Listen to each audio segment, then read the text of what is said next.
큰 집에는 금그릇과 은그릇뿐 아니라 나무그릇과 질그릇도 있어 귀하게 쓰는 것도 있고 천하게 쓰는 것도 있나니 그러므로 누구든지 이런 것에서 자기를 깨끗하게 하면 귀히 쓰는 그릇이 되어 거룩하고 주인의 쓰심에 합당하며 모든 선한 일에 준비함이 되리라. 아멘. 우리들은 이제 하나님께로부터 만세전의 특정함을 입어서 이제 세상에서 불러냄을 받아서 구원을 받은 하나님의 백성이 되었습니다. 그래서 이제 천국을 상속받기로 약속을 받은 자들입니다. 우리가 천국에 들어가면 주님께서 우리에게 영생을 주시고 또 우리에게 수고한 대로 행한 대로 이제 상급을 베풀어 주실 것을 약속하셨어요. 요한계시록 22장 12절 13절에 보면 부활하신 예수님께서 약속하기를 보라 내가 속히 오리니 내가 줄 상이 있어 각 사람에게 그의 행한 대로 갚아주리라. 나는 알파와 오메가요 처음과 마지막이요 시작과 마침이라. 이런 말씀을 하신 적이 있습니다. 그래서 우리는 이제 구원받아 천국을 기업으로 상속받을 자로서 이 땅에 사는 동안에 예수 그리스도를 믿음으로 영생을 이미 약속받았고 이미 영생이 우리 안에 있어요. 그뿐 아니라 천국에 가서 주님 앞에서 이제 상급받을 준비를 이 땅에서 우리가 해야 하는 그와 같은 복된 은혜의 백성이 된 줄 믿습니다. 그러면 주님이 이 땅에서 맡겨주신 우리 남은 생에는 주님이 우리에게 주신 맡겨진 사명이 있습니다. 이 사명을 잘 감당하다가 충성스럽게 아름답게 감당하다가 주님으로부터 이제 상을 다들 받을 텐데 사도 바울이 고린도전서 9장에서 말씀하신 대로 운동장에서 다람질하는 사람이 다 있지만은 그 중에 이제 그 당시 헬라 사람들 시대에는 1등만이 이제 상을 면류관을 받았던 것이죠. 그래서 이와 같이 너희도 상 받기를 위해서 다람질해라 이런 말씀을 한 적이 있습니다. 다 수고한 대로 우리가 상을 받습니다. 각 사람의 형편, 사정, 여러 가지 그 상황, 또 하나님 주신 여러 달란트, 여러 환경 내에서 우리는 최선만 다하면 우리 주님께서 착하고 충성된 종하시면서 그에 따른 그와 같은 상급을 다 주실 줄 믿습니다. 할렐루야. 그러니까 이것은 어떤 절대평가는 아닙니다. 절대평가는 아니고 그 각자에 맞는 비례평가를 해주시는 거예요. 5달란트 받는 사람 5달란트 더 얻으면 착하고 충성된 종아 그랬잖아요. 2달란트 받은 사람이 2달란트 받은 것에 충성하면 됐어요. 그와 똑같은 상을 주신다고 말씀하셨으니까 다른 사람에 비교해서 내가 모자란다 이런 생각할 것이 있어요 없어요? 그런 건 없습니다. 각 사람에게 주신 기회와 환경과 처지에 맞게 주님께 충성만 하면 똑같은 상을 받을 수 있는 줄 믿으시기 바랍니다. 할렐루야. 그러니까 최선만 다합시다. 그러면 상을 주시고 이 땅에서 점점 더 많이 쓰시는데 있는 자는 더 많아 누리고 없는 자는 있는 것도 빼앗긴다고 말씀했으니까 우리가 주님께 쓰임을 받기로 원하고 더 열심을 내면 그만큼 더 많이 쓰임을 받고 상도 더 많이 받게 되는 은혜가 있을 줄 믿습니다.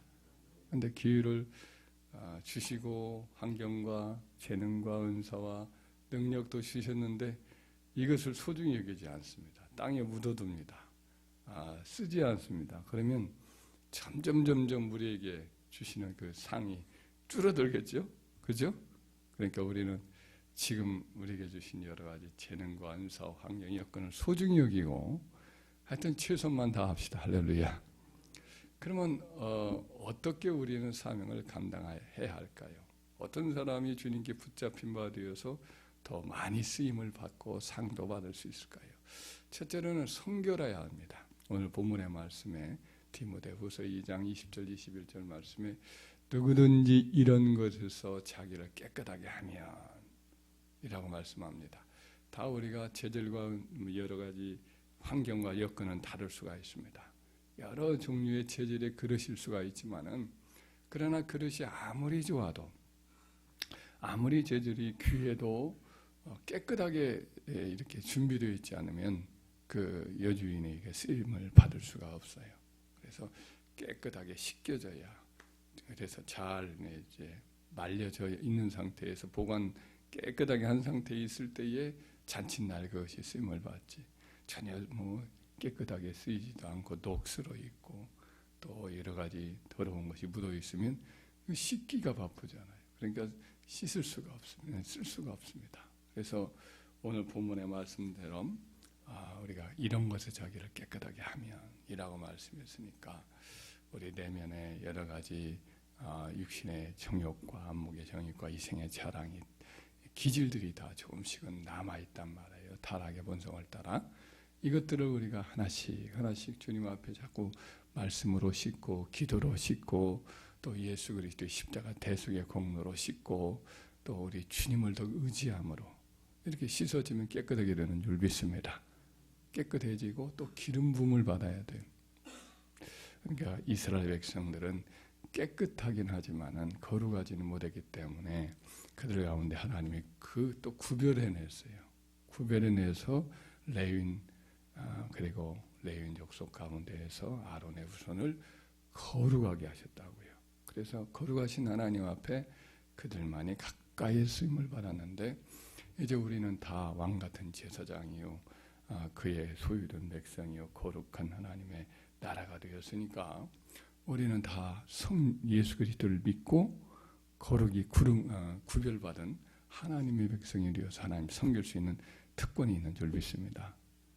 그러니까 예수 믿는 우리들에게는 이제 하나님을 가까이 섬길 수 있는 권세와 능력과 특권이 있는데 어떻게 그러면 더 가까이 마음껏 쓰임받느냐? 주님이 보내신 성령으로 기름 부음을 받으면 되는 줄 믿습니다. 성령 충만 달라고 늘 기도해야 됩니다.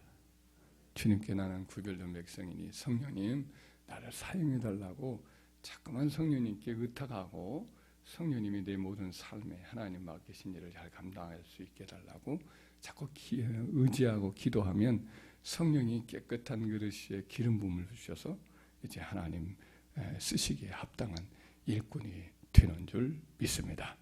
이 두 가지지요. 예수의 피, 그리스도의 말씀과 기도로 깨끗하여지고 또 성령의 기름 부음을 달라고 늘 기도하면 성령께서 우리로 거룩하게 구별되어서 마음껏 쓸 수 있는 그릇이 되어서 주님이 쓰시는 일에 합당하게 우리가 준비됨이 되는 줄 믿습니다. 또 한 가지는 이제 믿음입니다. 믿음이 있어야 됩니다. 예수님이 이 땅에 오셔서 자기 제자들에게 자주 하셨던 책망이 뭐냐면 너희가 어찌하여 믿음이 없느냐, 너희 어찌하여 믿음이 적으냐, 이런 말씀을 자주 말씀을 하셨습니다. 왜냐하면 믿음이 곧 그 사람을 쓸 수 있는 그릇이고 또 그것이 또 하나님 앞에 계획하신 어떤 뜻을 이룰 수 있는 비전의 크기고 그래서 우리가 믿음이 이렇게 있어야 주님이 하실 일들을 이루어 가실 수가 있습니다. 주님께서 하신 말씀 중에 마태복음 21장 말씀에 보면은 예루살렘 올라가실 때에 올라가신 때죠. 마지막 올라가셨을 때 이제 무화과 나무에 열매를 구했는데 없어요. 우리 주님이 제자들의 이제 교육을 위해서 네가 이제부터는 사람이 내게 아무런 열매를 구하지 않을 것이다. 이렇게 말씀을 하니까 다음날 아침에 또 제자들과 함께 올라가는데 뿌리부터 말라버렸어요. 뿌리부터 말라서 죽었어요. 그래서 깜짝 놀라서 베드로를 비롯한 제자들이 주여 주께서 저주하신 무화과나무가 죽었습니다. 그러자 예수님이 말씀하기를 내가 진실로 너희에게 이르노니 만일 너희가 믿음이 있고 의심치 않으면 이 무화과나무에게 된 이런 일만 할 뿐 아니야. 이 산더러 들려 바다에 던주라 하여도 될 것이요. 그것보다 너희가 더 큰 일도 할 것이다. 너희가 기도할 때 무엇이든지 믿고 구하는 것은 다 받으리라. 이런 말씀을 하시거든요. 그러니까 그 참 바쁜 날 때거든요. 십자가를 지고 이제 예수님 그 참 바리새인들과 이 계속해서 이제 논쟁을 벌이고 그와 같은 일을 해야 되는 상황 속에서도 제자 교육의 중요한 요소가 바로 이 믿음으로 주님께 구하여서 하나님의 일을 행하는 일인데, 이걸 위해서 무화과 나무의 그 비유의 가르침을 주시려고 무화과 나무를 이제 희생을 하신 거죠. 그래서 이와 같이 이 산들어 들리어 바다에 던지려 할 것을 구하면 그대로 되는 이와 같은 일들이 믿음으로 구하는 자에게는 이와 같은 일들이 이루어진다라는 말씀을 하고 있는 거죠. 그래서 저와 여러분들은 믿음을 갖기를 간절히 소원하기를 구하기를 주의 이름으로 축원합니다. 제자들이 보니까 자기들이 믿음과 불량하고 우리 예수님이 하시는 일들하고는 너무 차이가 있으니까 제자들이 한 번은 조용히 주여 우리에게 믿음을 더하소서라고 구했어요. 이와 같은 기도는 우리도 지금도 늘 구해야 되는 기도인 줄 믿습니다. 예수님은 당연히 저런 일을 하실 수 있지. 저 훌륭한 분들은 저렇게 믿음을 저런 일을 얼마든지 할 수가 있지. 저분은 아예 태어나기를 저렇게 큰 일을 하기로 태어났고 그분들은 그와 같은 일들을 행하시는 거고 나에게는 아무 일도 일어나지 않는 건 당연하다. 이렇게 이제 가만히 도전하지 않는 그런 믿음을 갖지 말고 우리도 할 수 있다 이거예요. 우리에게도 동일한 주님이고 동일한 성령님 모셨으니까 우리도 구하여서 믿음만 가지면 일어나고 우리가 믿음으로 구하면 다 받으리라 했으니까 그런 역사가 일어날 수가 있는 거지요. 김익두 목사님도 이제 옛날에 그 일제시대 때 많은 병고침 은사를 받으신 분인데 이분은 이제 뭐 하도 이제 성경 말씀을 많이 읽고 그러다가 목회를 하는데 참 자기도 자꾸만 이런 병 고치는 일들이 일어나기를 이렇게 했으면 좋겠다라는 생각이 들더라는 거죠. 참 이 성경에 있는 말씀인데 이런 믿음이 이런 역사가 일어나면 좋겠다.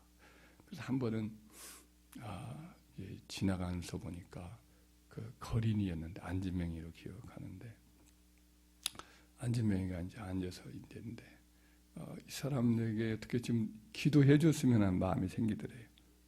그래서 이 믿음을 시험해 보고 싶더라는 거죠. 주위를 보니까 아무도 없어요. 마침 둘레둘레 살펴서 아무도 없는 걸 확인해 가지고 그분한테 가가지고 나사렛 예수 이름으로 일어나라 그렇게 했대요. 그 사람이 멀뚱멀뚱 이 양반이 뭐 하는 짓인가 하고는 쳐다보고 있더래요. 그 다시 한번 또 예수 이름으로 일어나라 그런데 멀뚱멀뚱 쳐다보고 있어서 서로 눈만 이렇게 쳐다보다가 부끄러워서 나 실례했습니다 하고 갔다는 거지.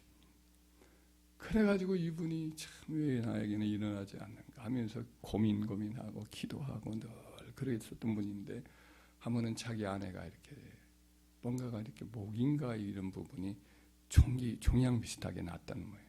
이게 점점 커지는 거예요. 아무리 약을 써도 안 되고 통증은 있고.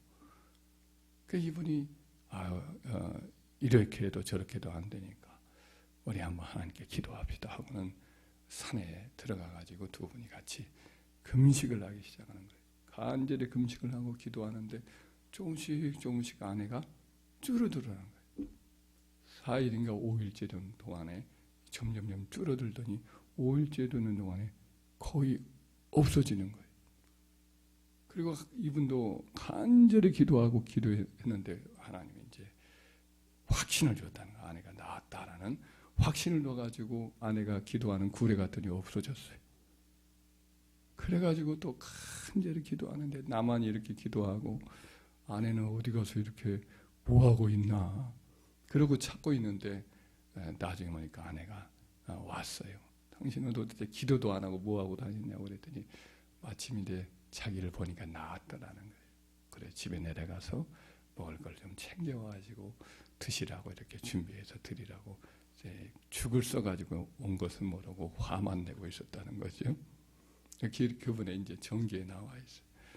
그래서 이제 그때 잘 맛있게 먹고 하나님께 감사하고 내려갔는데 그때부터 이제 은사가 일어나서 하여튼 수많은 병을 고치면서 이제 이적 증명서를 우리보다 원래 예수교 조선 이제 기독교 그 헌법에는 이제 은사는 다 끝났다고 봤대요.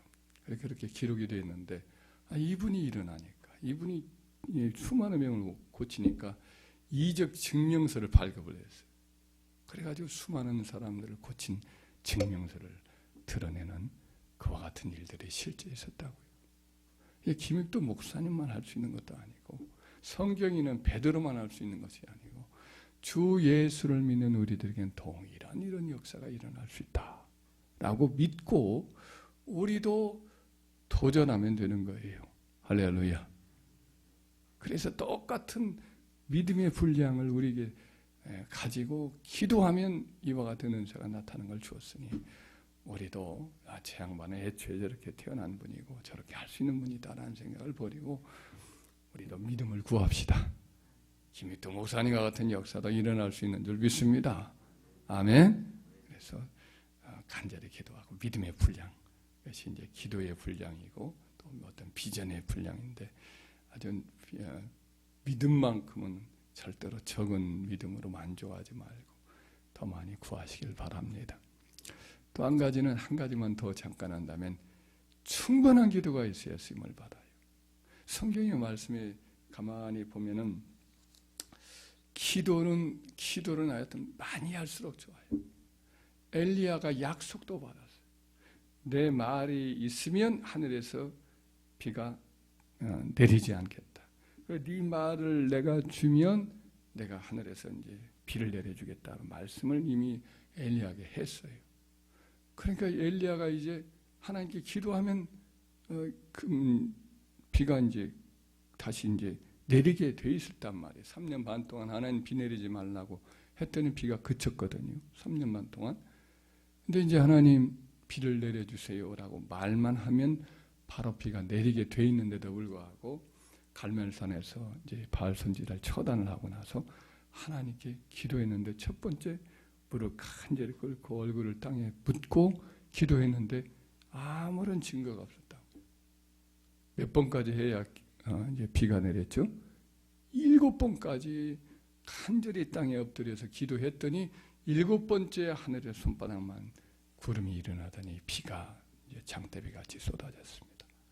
약속이 주어졌을지라도 기도가 7번이나 깊이 쌓여야 그때 응답이 왔습니다. 다니엘이 하나님 앞에 간절히 기도합니다. 간절히 기도하는데 21일 동안 응답이 없어서 하나님 앞에 엎드려서 기도했는데 21일째 되는 날 우리 주님이셔요. 그분은 이제 바로 영광스러운 분이 오셨는데 그분이 우리 주님을 구약 성경에는 누군지 잘 모르니까 천사인 줄 하나인 줄 알았겠지만은 우리 주님 오셨어요. 그 영광스러운 주님을 보니까 죽은 듯이 쓰러져 버렸어요.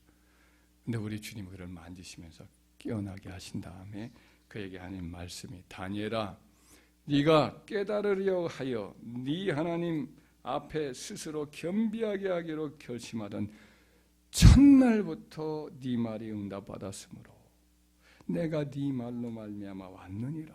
그런데 바사 왕국의 군주가 천사를 말하는 거예요. 악한 마귀. 바사 국권은 이때 하나님을 안 믿는 나라니까. 바사 왕국의 군주가 21일 동안 나를 막았으므로 내가 거기 바사 왕국의 왕들과 함께 머물러 있더니 가장 높은 군주 중에 하나인 미가엘, 천사장인 중에 하나잖아요. 미가엘이 와서 나를 도와주므로 이제 내가 마지막 날에 네 백성이 당할 일을 네가 깨닫게 하려고 왔노라. 그때 이제 이 다니엘이 제대로 맛있는 기름진 떡도 먹지 않고 물도 제대로 마시지 않으면서 그렇게 철식 기도를 21일 동안 했는데 21일 딱 마쳤을 때 우리 주님이 오셔서 하신 말씀은 네가 겸비하여 구하기로 작정한 그날부터 내가 네 기도를 들었다. 들었는데 응답을 주시려고 오려고 해도 영적 방해가 있었던 거죠. 바사 왕국의 군주 그러니까 악한 원수마귀나 지역 신들로 다 주어졌던 그 악한 공중의 권세 잡은 마귀가 막았던 거죠. 기도 응답을. 그동안 계속해서 이제 이 다니엘은 기도를 계속해서 끊임없이 절식 기도를 하며 매달렸던 것이죠. 그랬더니 21일 딱 될 때 그때 이제 우리 주님이 영적 전쟁을 다니엘이 계속해서 하는 가운데 천사의 도움을 받아서 이 땅에 오셔서 응답을 주신 거예요. 이것은 뭘 말합니까? 하나님이 약속을 받았고 우리의 기도가 상달되었다 하더라도 계속해서 기도가 충분히 쌓여질 때 응답이 오는 거예요. 영적 방해를 이기고. 그래서 우리가 기도는 하여튼 많이 해야 돼요. 할렐루야. 아무리 기도해도 믿음이 없는데요, 믿음이 안 생기는데 그래도 기도하면 돼요. 베드로가 감옥에 갇혔는데 그 성도들은 그때 그냥 그 마가네 집, 그 마리아네 집에서 계속해서 철야 기도를 하고 있어요. 내일이면 이제 처형을 당할 때예요. 그래도 마지막 날까지 그냥 그들이 기도하고 간절히 매달리고 철야를 하고 기도하고 있었더니 천사가 나타나서 베드로를 보내서 그 집 문을 두드렸더니 노대라는 그 소녀가 나가서 보니까 베드로가 있어요. 베드로의 목소리고 베드로의 얼굴이 문틈으로 왔대. 문이라도 열어주고 올라가야 되는데 너무나 막 기뻐가지고 올라가서 베드로님이 지금 밖에 계시다고. 다들 뭐라고 말합니까? 그때 네가 미쳤다 그랬어요. 진짜라니까요 그랬더니 그러면 그의 천사다 그래. 절대 안 믿는 거죠. 믿음이 없이 기도한 거예요. 그런데도 불구하고 믿음이 없는 기도일지라도 충분한 기도가 드려지자 기적이 일어나세요? 안 일어나세요? 기적이 일어났잖아요. 우리가 기도하다 보면 참 내 기도가 상달이 될까 말도 안 돼. 나 같은 사람에게 하나님이 뭐 내 기도를 들어주시리라고 생각할 수도 없어. 욥도 그랬잖아요. 욥도 하나님이 내게 응답을 주셨을지라도 하나님이 내 기도를 들어주시리라고는 생각하지 못하였노라. 이런 말을 한단 말이죠. 그럴지라도 기도하면 믿음 없는 기도라도 기도가 충분히 쌓이면 응답이 오는 줄 믿으시기 바랍니다. 왜 아멘이 적어요? 할렐루야. 하여튼 기도는 충분히 하고 볼 일이에요. 아멘. 그러면 역사가 일어나요. 기도도 부족한데 믿음도 부족한데 기도도 부족하면 아무 일도 안 일어날 수도 있어도 믿음이 부족해도 그래도 하나님 불쌍히 여겨달라고 하면서 기도를 충분히 쌓으면 역사가 일어나는 거예요. 하나님 우리를 통해서 일하시는 거예요. 그래 일한 만큼 상을 주시는 거예요. 그러니까 성결하고 믿음을 더욱더욱 하나님께 구하고 또 무엇보다도 그냥 충분한 기도를 드리면 주님이 우리를 통해서 많은 일을 할 것이고 또 우리에게 그만큼 또 상을 장차 우리에게 주실 줄 믿습니다.